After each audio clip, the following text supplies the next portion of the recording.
యేసు ప్రభు దేవునికి మహిమ కలుగును గాక. ఆమేన్. మరి ఈ సమయంలో మీ అందరికీ కూడా నా హృదయపూర్వకమైన వందనాలు తెలియజేస్తూ ఉన్నాను. ఈరోజు చాలామంది భక్తి కలిగి ఉన్నారు, చాలామంది భక్తి లేని వారు కూడా ఉన్నారు. నీవు భక్తి కలిగి ఉన్నావా, నువ్వు భక్తి లేని ఉన్నావో ఒకసారి మనము పరీక్షించుకునే వారముగా ఉండాల. భక్తి కలిగి ఉన్నామా, భక్తి లేక ఉన్నామా, ఎలాగున్నామో ఒకసారి మనము పరీక్షించుకునే వారముగా ఉండాల.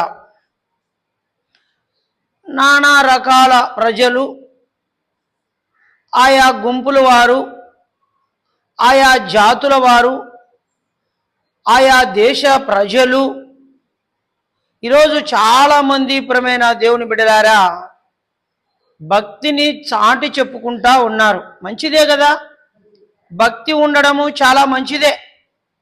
భక్తి ఉండడము అందరికీ ఒక మేలుకరమే. కానీ ఏ భక్తి కలిగి ఉన్నావు ఒకసారి ఆలోచించండి. ఏ భక్తి కలిగి ఉన్నావో ఆలోచించే వారముగా ఉండాల.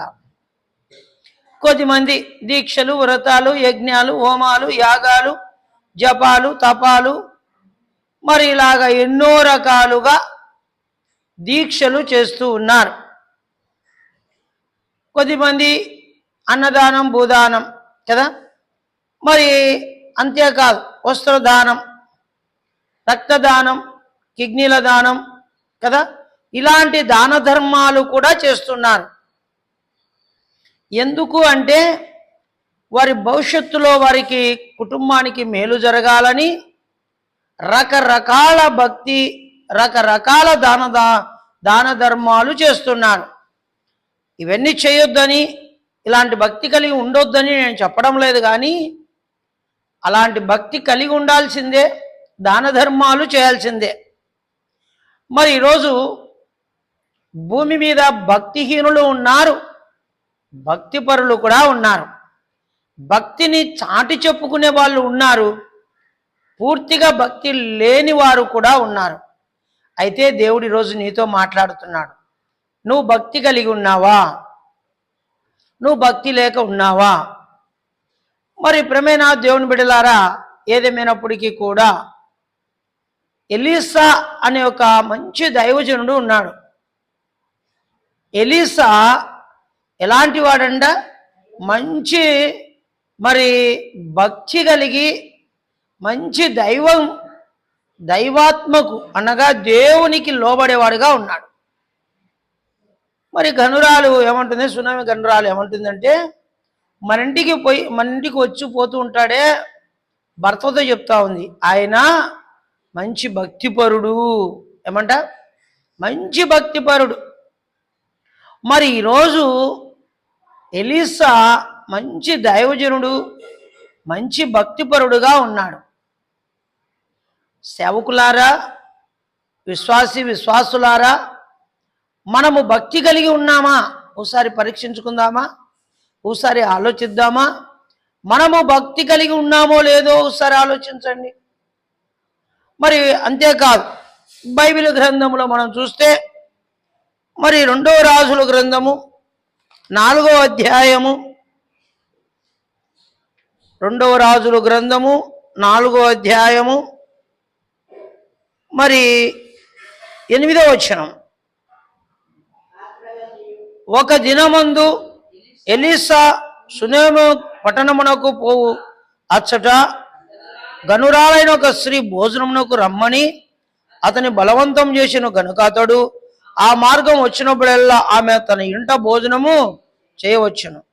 కాగా ఆమె తన పెనిమిటిని చూచి మన యొద్దకు పోవచ్చు వాడు భక్తి గల దైవజనుడని నేను ఎరుగుదును. ఆమేన్. చూడండి, ఇక్కడ భర్తతో చెప్తుంది, సునేమి పట్టణమునకు పోగా అచ్చట గనురాలైన ఒక స్త్రీ, ఏమంట?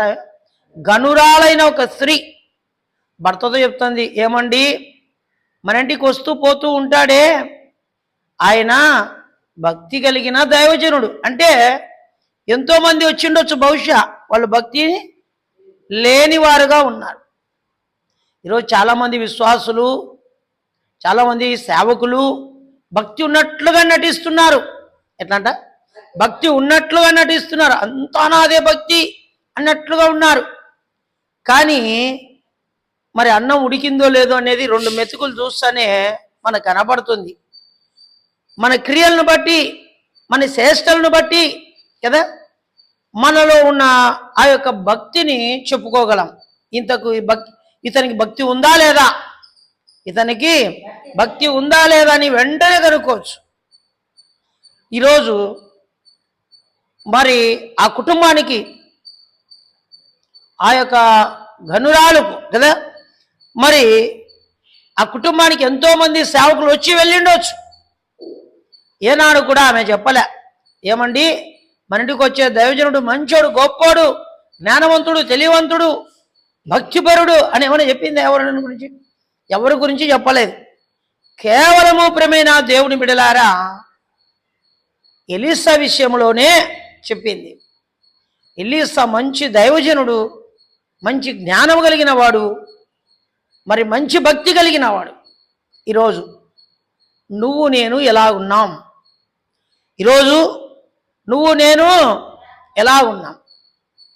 భక్తి కలిగి ఉన్నామా, భక్తి లేకోకుండా ఉన్నామా? భక్తి కలిగి ఉన్నామా, భక్తి లేకోకుండా జీవిస్తున్నామా? ఎన్నోసార్లు నేను చెప్తూ ఉంటా, బోల్డ్ సార్లు మాట్లాడినా. కొద్దిమందికి భక్తి ఉంటే భయం ఉండదు, భయం ఉంటే భక్తి ఉండదు. కొద్దిమందికి 2 ఉండవు. ఎంత మంచి వాళ్ళు, తల్లిదండ్రులు అంటే భయపడరు, సమాజంలో పెద్దలకు భయపడరు. అటు వీళ్ళకి భయపడకుంటే మళ్ళీ కనీసము దేవునికన్నా భయపడతాడంటే దేవునికి కూడా భయపడరు. ఈరోజు నేను ఎవరికి భయపడాలా అంటాం గర్వంగా. నేను ఎవరికి భయపడను, నేను తప్పు చేస్తే కదా అంటాం. నువ్వు మాట్లాడే మాటే తప్పు. కాబట్టి ఈరోజు దేవుడు మాట్లాడుతూ ఉన్నాడు. మనం ఏం కలిగి ఉండాలంటే భక్తి కలిగి ఉండే వారంగా ఉండాల. ఈరోజు భక్తి ఉందా లేదా ఒకసారి కదా. కొద్దిమంది ఎట్లాంటి భక్తి కలిగి ఉంటారు తెలుసా? తుమ్ముతే పోయేట్లో ఉంటుంది భక్తి. ఏమంట? తుమ్ముతే పోయే భక్తి ఉంటుంది కొద్దిమందికి.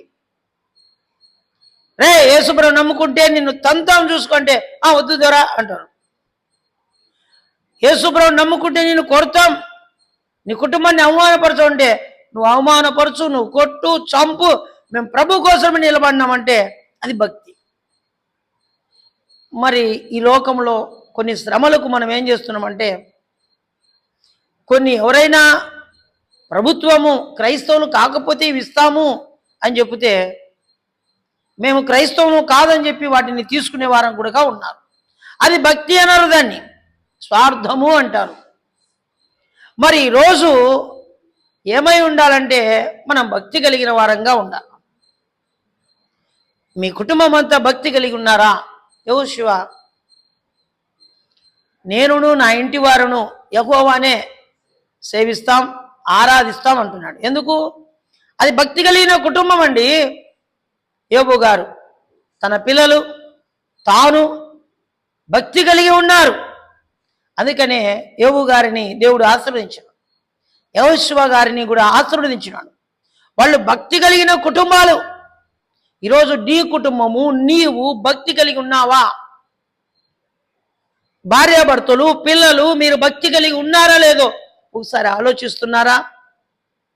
గత దినాలలో భక్తి లేదు, కానీ ఈరోజు వాక్యం వింటున్నా నీవు భక్తి కలిగి ఉంటున్నావా? ఒకవేళ సరి చేసుకోవడానికి దేవుడు ఇది మంచి అవకాశం నీకు ఇచ్చినాడు. దుర్దినాలలో, భయంకర దినాలలో, అపాయకర దినాలలో, చివరి దినాలలో ఉన్నాం. మరి ఎలాంటి భక్తి మనం కలిగి ఉన్నాం? ఎలాంటి వారమై ఉన్నాం? ఎలాంటి భక్తి కలిగి ఉన్నాం? ఈరోజు మనము భక్తి కలిగిన వారంగా ఉండాలి. యెహోషువ ప్రార్థిస్తే సూర్యచంద్ర నక్షత్రాలనే ఆపినాడండి. ఒక రోజు 24 గంటలు ఆపినాడు. ఆపడానికి కారణం ఏదో చెప్పండి? భక్తి. ఈరోజు నీకును కదా దేవునికి నీ మధ్యలో భక్తి ఉందా లేదా? అలాంటి భక్తి మనము కొనసాగిస్తున్నామా లేదా? అలాంటి భక్తిని మనం ముందుకు వెళ్తున్నామా లేదా? ఒకసారి మనము ఆలోచించు వారంగా ఉండాలి. యెహోషువ అలాంటి భక్తి కలిగి ఉన్నాడు కాబట్టి దేవుడైన యెహోవా గారు మరి యెహోషువ విషయంలో అనేకమైన అద్భుతములు చేయగలిగినాడు. యోబు విషయంలో తాను భక్తి కలిగి ఉన్నాడు కాబట్టి, తన కుటుంబాన్ని భక్తిలో నడిపిస్తున్నాడు కాబట్టి దేవుని దగ్గర రెండంతల ఆశీర్వాదాలు తాను పొందుకున్నాడు. ఈరోజు మన జీవితంలో మనము కూడా ఆశీర్వాదాలు పొందుకోవాలంటే, దైవ దీవెనలు పొందుకోవాలంటే మనము చేయవలసిన పని ఏంటో తెలుసా? భక్తి కలిగి ఉండాలి. భక్తి కలిగిన కుటుంబాన్ని దేవుడు అనాథగా విడిచిపెట్టేవాడు కాడు.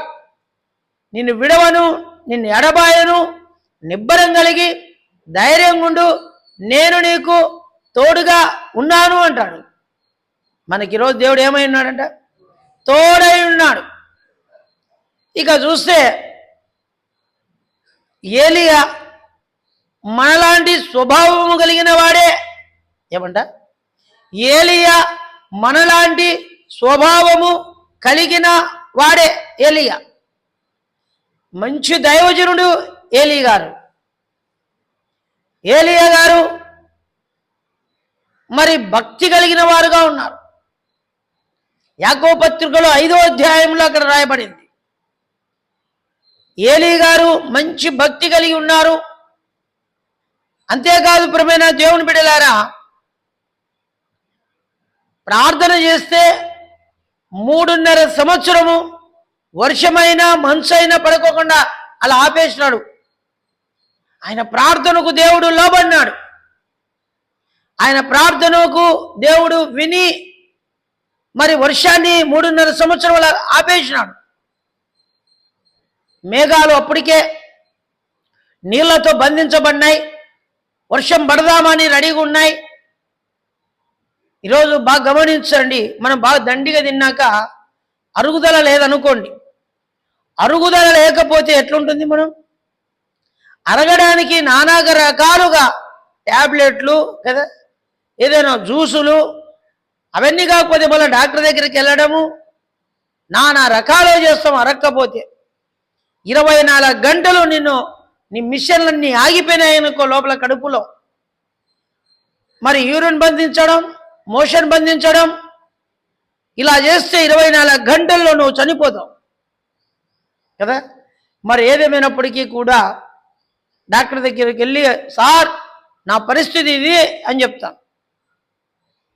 3.5 సంవత్సరము మేఘాలు నీళ్లతో బంధించబడి అలా ఊరుకున్నాయి అంతే. ఇంకా 1 రోజా 2 రోజుల కదా, 1 రోజా 2 రోజుల, ఇంచుమించు 1100 రోజులు, 1200 రోజులు. మరి 1100 రోజులు వర్షము అనేది రాకోకుండా నీళ్లు తాగిన మేఘాలు అలాగనే పెట్టుకొని ఏలియాకు లోబడినాయి. ఏలియాకు, వర్షమా నువ్వు పడవద్దు, 3.5 సంవత్సరాలకు అప్పుడే పడదాం అనుకున్నాయేమో, బహుశా అప్పుడే భూమి మీద వర్షం కురిపిద్దాం అనుకున్నాయేమో మేఘాలు. కానీ సముద్రంలో నుండి నీళ్లు తాగి రెడీగా ఉన్నాయి నీళ్లు పడడానికి, భూమి మీద వర్షం. ఏలియా ఎప్పుడైతే మోకాళ్ళు వంగి ప్రార్థన చేసినాడో నీళ్ళ ఆకాశంలో నుండి వర్షాన్ని అట్లా ఆపేసినాడు. ఇంకా ఉదాహరణకు నేనైతే ఒక మాట అంటున్నా, ఆకాశం నుండి జల్లులు పడతా ఉన్నాయి అనుకోండి, పడవద్దు యేసునామములు అంటే అట్లా ఆగిపోయినాయి అంతే. మధ్యలో ఏమైపోయినాయి? విషయాలకు మధ్యలో ఆగిపోయినాయి. ఇక మంచు కానీ వర్షం కానీ భూమి మీద పడలేదు. దీనికి కారణం ఏందో తెలుసా? భక్తి. దీనికి కారణం ఏదో తెలుసా? భక్తి. కొన్ని రోగాలు, కొన్ని వ్యాధులు, కొన్ని దెయ్యాలు, కొన్ని సమస్యలు వెళ్ళాలంటే మనలో భక్తి ఉంటేనే. మనలో ఏముండాలా? భక్తి ఉండాలా. భక్తి లేకపోతే తిరగబడతాయి, భక్తి లేకపోతే కుటుంబంలో సమస్యలు వస్తాయి. భక్తి కలిగి మనం ఉండాలా. ఏం కలిగి ఉండాలంటే భక్తి కలిగి ఉండాల. దయ్యాలు కూడా భక్తి లేకుండా ఏ సైతాన పో అన్నామనుకో, అవి తిరగబడతాయి. తిరగబడినాయి అనుకో, అవి నీలేకొస్తాయి. అక్కడ నుండి నీలేకొచ్చి నిన్ను ఏం చేస్తాయి తెలుసా? అబ్బాస చేస్తాయి. అవసరమైతే నేను ఏమైనా చేయగలదు దయ్యం. అందుకనే మనమేం కలిగి ఉండాలంటే భక్తి కలిగి ఉన్న వారంగా ఉండాల. ఏం కలిగి ఉండాలంటే భక్తి కలిగి ఉండాలి. అలాంటి భక్తి మనం కలిగి ఉన్నామా? ఏలీ గారు మంచి భక్తి కలిగి ఉన్నారు. ఒక మాట చెప్పాలంటే దావీదు గారు కూడా మంచి భక్తి కలిగిన వాళ్ళు. బైబిల్ గ్రంథంలో గొల్యాతును చంపడానికి వెళ్తున్నాడు. గొల్యాతును చంపడానికి వెళ్తున్న దావీదు, అరే నేను కుక్కనే అంటున్నాడు ఆయన. ఏంట్రా ఎట్లొచ్చినావు నువ్వు? నీ దగ్గర ఏమి లేవు, ఏమన్నా పిచ్చోనివే నువ్వు, ఏమన్నా పై మీద బట్టలు లేవు, ఏదో చాలా నిక్కరేసుకున్నావు, మరి చూస్తే ఏదో నీ దగ్గర వర్షం ఉంది, రాళ్ళున్నాయి, రాళ్లతో కొడితే నేను చచ్చిపోయేటోని అనుకుంటువా? రంపాలతో కోసిన నేను చావను, నిన్ను చంపుతా ఇప్పుడు ఫస్ట్. కానీ దావీదును తన అన్నోళ్ళు, ఒరేయ్ ఈ గుంపులోకి ఎందుకు వచ్చినావురా, ఇక్కడికి ఎందుకు వచ్చినావు, గొర్రెలు కాసుకోకుండా అంటే, మరి గొల్యాతును చంపడానికి వచ్చినాను. అన్నోళ్ళు పోతావా లేదా ఇంటి దగ్గర, ఇంటికి వెళ్తావా లేదని అన్నా కూడా నిలబడినాడు అలా. ఎందుకో తెలుసా? తాను పొందుకున్న భక్తి, తాను పొందుకున్న దేవుణ్ణి, తాను ఆరాధించే దేవుడు నిజంగా ఒమ్ము చేసేవాడు కాడు, అన్యాయం చేసేవాడు కాడు. కాబట్టి న్యాయం చేసేవాడే కాబట్టి మరి నా విషయంలో దేవుడు న్యాయం చేస్తాడు. యుద్ధము యెహోవాది, విజయము నాదే. సొమ్మొక్కడిది, సోకొక్కడిది. కొద్దిమంది అంతే, మీకు తెలుసో లేదో కానీ ఎందుకో నేను గుర్తుకొస్తా ఉంది. ఒక ఇద్దరు వేయింటారు షాపింగ్కు. ఒకరు ఊరికే వాళ్ళ దగ్గర ఏముండదు, కొనేవారు ఏమిడితే ఇంకొకరు వేయింటారు. మీకు తెలుసో లేదో బాగా ఆలోచించండి. కొందామని ఎప్పుడైతే బేరం చేస్తుంటామో ఒకరైతే ఈ రీతిగా ఉంటారు, మరొకరైతే మరొక రీతిగా ఉంటారు. ఏమంటారంటే ఇది బాగుందని నువ్వు తీసుకుంటే ఇది ఏమన్నా బాగుంది అంటారు, ఇది ఏమన్నా బాగుంది అంటాడు వాళ్ళు. ఒకటి. రెండో వాళ్ళు, నువ్వు తీసుకుందామని తీసుకుంటే నువ్వు 30 రూపాయలు పెట్టాలనుకుంటే వాళ్ళు 50 రూపాయలు పెట్టించారు నీతో. అందుకే ఎవరిని అమ్మే వారంగా ఉండకూడదు, మోసపోయే వారంగా ఉండకూడదు. ఈ భూమి మీద నిజమైన దేవుడు యేసు ప్రభువుని నువ్వు నమ్ము. ఇదిగో అనేక మంది నిన్ను వచ్చి నిన్ను అభ్యంతరపరిచేవారుగా ఉన్నారు. దేవుడు మన దేవుడు ఎక్కడ, ఆ దేవుడు ఎక్కడ, మన దేవుడు ఎక్కడ, ఆ దేవుడు ఎక్కడ అని చాలామంది దినాలలో అనేవారుగా ఉన్నారు. కాబట్టి ప్రియమైన దేవుని బిడ్డలారా, ఏదేమైనప్పటికీ కూడా ఈరోజు మనము భక్తి కలిగి ఉన్నామా? దావీదు ఎవరిని చంపినాడు? గొల్యాతును. ఎట్లా చంపినాడు? ఎట్లా చంపినాడండి? తుణుకలు అంతేంగా తప్పదు, వర్షతో చంపేసి. అయితే ఈ సమయంలో కొర్నేలు కూడా భక్తిపరుడై ఉన్నాడు. ఎవరంట? కొర్నేలు. ఎలాంటి భక్తి కలిగి ఉన్నాడో చూద్దాం. అపోస్తుల కార్యము 10వ అధ్యాయము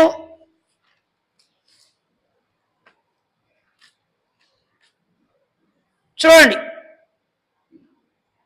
ఇటలీ పట్టణబడిన పట్టణములో శతాధిపతి అయిన కొర్నేలు అను భక్తిపరుడు కైసరియలో ఉండెను. ప్రైజ్ ది లార్డ్, హల్లెలూయా. ఇప్పుడు కైసరియలో ఎవరున్నారంట? కొర్నేలు. కొర్నేలు ఎలాంటి వాడు? భక్తి కలిగిన వాడు, దాన ధర్మాలు చేసేవాడు, ధర్మకార్యములు చేసేవాడు, ప్రార్థనలు చేసేవాడు, అన్ని క్రియలు కలిగిన వాడుగా ఉన్నాడు. ఏమంట? అన్ని క్రియలు కలిగిన వాడుగా ఉన్నాడు. ఈనాడు నీవు భక్తి కలిగి ఉన్నావా? దాన ధర్మాలు చేస్తున్నావా? ప్రార్థనలు చేస్తున్నావా? నీ ప్రార్థనలు దేవుని సన్నిధికి చేరుతున్నాయా? ఒకసారి మనం ఆలోచించు వారముగా ఉండాలి. ఆమేన్. కొర్నేలు ఎలాంటి వాడంట? భక్తిపరుడు, ప్రార్థనాపరుడు, దాన ధర్మాలు, ధర్మకార్యములు చేసేవాడుగా ఉన్నాడు, దేవునికి లోబడేవాడుగా ఉన్నాడు. ఒక మాటలో చెప్పాలంటే పేతురు కూడా భక్తి కలిగిన వాడుగా ఉన్నాడు. ఆమేన్. పేతురు ఎలాంటి వాడంట? భక్తి కలిగిన వాడుగా ఉన్నాడు. ఇక భక్తిహీనులు ఉన్నారు, భక్తిపరులు ఉన్నారు. బైబిల్లో ఎంతోమంది బోల్డంతమంది ఉన్నారండి భక్తిపరులు, బోల్డంతమంది ఉన్నారు భక్తిహీనులు. మరి ఈరోజు ఈ మాటలు వింటున్నావు, నువ్వు భక్తిపరుడువా భక్తిహీనుడువా? ఆలోచించండి. ఎవరికో చెప్పొద్దు నేను భక్తిపరుడనో నేను భక్తి లేని దాన్ని అని చెప్పొద్దు. ఎవరి మాట నువ్వు వినొద్దు. ఎవరో నిన్ను అంటున్నారని. నీ అంతరాత్మ చెప్తుంది నువ్వు భక్తిపరుడుగా కాదని. భక్తిపరుడువేనా నువ్వు? ఏంది నేను ఎట్లంటావు? కాదని ఎందుకంటావు? మన అంతరాత్మ చెప్తుంది నువ్వు భక్తిపరుడువా కాదనేది. అందుకే యేసు స్వామి ఒక మాట అన్నాడు, లోకంలో ఉన్నవాని కంటే నాలో ఉన్నవాడు. మన భక్తిహీనుడు ఎట్లయితావు? అన్ని వదిలిపెట్టినావా లేదా? ఏమైనా ఉన్నాయా ఆడ అడుగుబడుగు లేవా? మళ్ళీ లేకున్నప్పుడు భక్తిపరుడు కదా. అట్లాంటోడు భక్తిహీనుడు. అట్లాంటి వాళ్ళు భక్తిహీనులు. భక్తిపరుడు నువ్వు. భక్తిని చాటి చెప్పుకోవాలి మనం. కాబట్టి ఈరోజు ప్రియమైన దేవుని బిడ్డలారా, గెహాజీ ఉన్నాడండి. గెహాజీ ఎవరి దగ్గర ఉన్నాడు? ఎలీసా దైవజనుడి దగ్గర ఉన్నాడు. ఎలీసా భక్తిపరుడు, గెహాజీ ఏమైనాడు? భక్తిహీనుడు. ఏమైనాడంట? భక్తిహీనుడు. యేసు ప్రభు భక్తిపరుడా భక్తిహీనుడా? భక్తిపరుడు. నువ్వు యాడా భక్తిపరుడా? మరి యేసుప్రభు ఎలాంటి వాడంటే భక్తి కలిగిన వాడు. యేసుప్రభు దగ్గర ఉన్నాడు ఒక ఆయన, యూదా ఇస్కరియోతు, భక్తిహీనుడు. ఎవరంటైనా భక్తిహీనుడు. భక్తి లేదండి. ఏం లేదంట? భక్తి లేదు తన దగ్గర. మరి ఈరోజు మన జీవితంలో మనము యేసుప్రభు దగ్గర ఉన్నాం. భక్తిహీనుడమా భక్తిపరుడమా? యూదా భక్తిహీనుడు అయిపోయినాడు. యేసుప్రభు చేసే కార్యాలు, అద్భుతాలు, చనిపోయిన వారిని లేపుతున్నాడు, కుంటివారికి గుడ్డివారికి సమస్తము, మరి దీర్ఘకాల వ్యాధులతో ఉన్న వారికి, చచ్చిపోయిన వారిని బ్రతికించడము, రోగాల నుండి స్వస్థతపరచడము, ఇలాంటి అద్భుతాలు చూస్తూ ఉన్నాడు యూదా. కానీ యూదాలో ఏముంది? అపనమ్మకం, భక్తిహీనత ఉంది. ఎప్పుడు అప్పగిస్తామా, ఎప్పుడు డబ్బులు తిందామా, ఎప్పుడు అప్పగిస్తామా, ఎప్పుడు డబ్బులు తిందామా, ఇదే సింతే. ఆమేన్. ఇదే సింతలో ఉన్నాడు భక్తిహీనుడండి. నేను ముగిచ్చేస్తున్నాను. అంతేకాదు ప్రియమైన దేవుని బిడ్డలారా, అననీయ సప్పీరా ఉన్నారు, భార్యాభర్తలు. అపోస్తుల కార్యములో 5వ అధ్యాయంలో రాయబడిన మాటలు అక్కడ. అననీయకు సప్పీరాకు భక్తి ఉందా, భక్తి లేదా అంటే భక్తి ఊడిపోయింది. ఒకప్పుడు భక్తి కలిగిన వాళ్ళే ఈరోజు భక్తి, డబ్బును చూస్తానే ఏం పోయింది వాళ్ళకు? ఉన్న భక్తి వెళ్ళిపోయింది. మనం కూడా అంతే, డబ్బు చూస్తే భక్తి కోల్పోతాం. అందుకే సొలొమోను ఏమన్నాడు తెలుసా? యేసయ్యా దండికి ఇవ్వద్దు, తక్కువ ఇవ్వద్దు. దండికి ఇచ్చినానుకో భక్తి కోల్పోతా, తక్కువ ఇచ్చినానుకో దొంగతనం చేస్తా, నీ నామాన్ని అవమానపరుస్తా. నన్ను సరి సమానంగా ఉంచు. ఎంత జ్ఞానంతో అడిగినాడు చూడు సొలొమోను. నువ్వెట్లా అడుగుతున్నావు?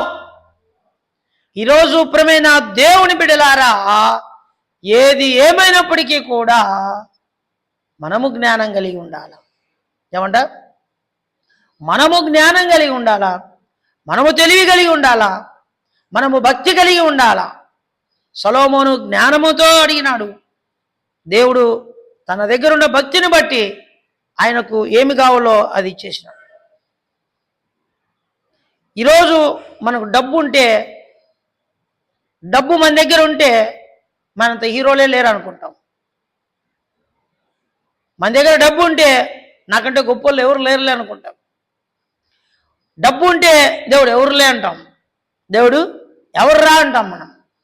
అదే డబ్బు లేకుండా పేదరికంలో నలిగిపోతూ ఉంటే వాళ్ళకు దేవుని గురించి తెలుసు. అయితే ఒకటి, పేదవాడు ఉన్నాడు, దేవుని కనుగొనలేక ఉన్నాడు. ధనికుడు ఉన్నాడు, దేవుని కనుగొనలేని స్థితిలో ఉన్నాడు. ఈరోజు నువ్వు కనుక్కున్నావు, నువ్వు ధన్యునివి, ధన్యురాలు. నేను నా కుటుంబం కనుగొన్నాము, మేము ధన్యులమే. ఈరోజు దేవుణ్ణి కనుగొన్న వాళ్ళందరూ కూడా ధన్యులే. దేవుని కనుగొనాలంటే ఏం చేయాలంట? బైబిల్ చెప్తుంది, తడువులాడి కనుక్కోవాలంట. ఎప్పుడైతే తడువులాడి కనుక్కుంటామో దేవుని కనుక్కుంటాం. దేవుడు ఎవరో అని అనుకుంటే కనుక్కుంటాం. నేను ఆదివారం పాస్టమ్మ వాక్యం చెప్పింది కదా, సాధు సుందర్ సింగ్ దేవుడు ఎవరా అని ప్రశ్నించినప్పుడు దేవుడు తన ముందుకు వచ్చేసినాడు. ఆమేన్. ఈరోజు మన జీవితంలో కూడా దేవుడు ఎవరా అని అనుకుంటే, మన భక్తిని చూపించుకుంటే ఆ దేవుడు మన ముందుకు వచ్చేస్తాడు. అననీయ సప్పీరా ఈరోజు భక్తి కలిగిన వాళ్ళే. డబ్బు తన దగ్గరికి వచ్చినప్పుడు ఆ డబ్బు వారికి భక్తిహీనతను తెలియజేసింది. ఆ డబ్బు ఉన్నన్నాళ్ళు లేనన్నాళ్ళు దేవుళ్ళు ఉన్నారు. ఎప్పుడైతే వాళ్ళకు డబ్బు వచ్చిందో, పొలం అమ్మినాక, ఈరోజు చాలామంది భూములు అమ్మితే ఆ రోజుల్లో తక్కువ వచ్చేది, ఈరోజు కోట్లు వస్తుంది. వచ్చిన తర్వాత ఏం చేస్తాం? బిల్డింగ్ కడతాం, కార్లు కొంటాం. తర్వాత ఏం చేస్తాం? అప్పుడు అందరి ఇళ్ళ కాడిపోతాం. ఇప్పుడు ఎవరి ఇళ్ళ కాడిపోం, అందరు మన ఇళ్ళ కాడికి రావాల. అవసరమైతే మనం ఎవరింటి కాడిపోం, మన ఇంటి కాడికి ఎవరు రాకపోయినా మన వాకిన్లు వేసుకుని లోపలనే అంతా ఒక పరలోకం ఉన్నట్లుగా కదా, ఇదే పరలోకం అనుకున్నట్లుగా ఇంట్లోనే ఉంటాం కదా. కొద్దిమంది ఎవరితో మాట్లాడండి అట్లా. డబ్బు వస్తే చాలు కొద్దిమందికి గర్వం వచ్చేస్తుంది. ఈరోజు నీకు ఏదేమైనప్పటికీ కూడా పరమైన దేవుని బిడ్డలారా, దేవుడు నీతో మాట్లాడుతున్నాడు. నువ్వేమై ఉన్నావు? భక్తి కలిగి ఉన్నావా? భక్తి లేనిక ఉన్నావా? ఈరోజు భక్తి కలిగి ఉండు. నీ జీవితంలో దేవుడు గొప్ప కార్యాలు చేస్తాడు. దేవుడు ఈ మాటలు ఆచరించును గాక. ఆమేన్. ప్రార్థన చేద్దాం. మహాగణుడు మహోన్నతుడా, నీకు వందనాలు. ఇంతవరకు భక్తి ఉందా? భక్తి లేదు. ఇంతవరకు మాట్లాడిన మాటలు మేము భక్తిహీనులమా? భక్తిపరులమా? ఈరోజు భక్తి ఉందా? భక్తి లేదా? ఈరోజు హెచ్చరిస్తూ మాట్లాడినాం.